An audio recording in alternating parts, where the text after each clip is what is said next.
Minister, concluyendo, sabe que não está incentivar quizás cheap labor riba nos islas, foral considerando o peso que é por cair riba instância de maneira SVB, AZB, que acaba pouco a pouco está indicando que o fundo não está acabando no transcurso de tempo de vir para racing. Sim. Marco, a mim segundo está net lo contrário. Ora vou capacitar gente para fazer melhor trabalho que melhor salário, trabalho com mais exigência, vai traduzir isso mesmo de melhor salário. Pergunta como está assim, preocupação de SVB, AZV, a mim o que pedimos para entrevistar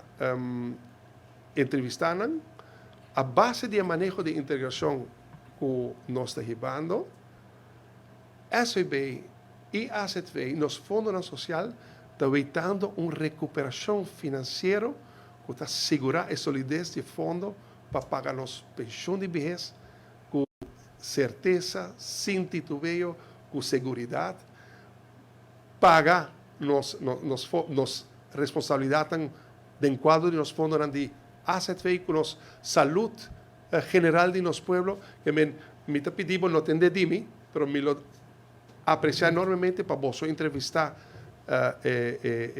vamos a gerência de SB e AZV para não avisar e não por confirmado que a raiz de hecho como tem mais trabalhador riba mercado laboral, ganando melhor salário, no cheap labor. Sobre vos aqui está um fenômeno que está passando, me te queremos atender. Tem gente que está trabalhando em hotel, há uma melhor oportunidade em outro hotel com melhor salário oferecido. Também tem gente que está ganhando oportunidade em outro hotel de quizás a mesma função por com melhor salário. Tem dor de dinâmica econômica, com escassez no mercado laboral que nós está experienciando, salário não está subindo.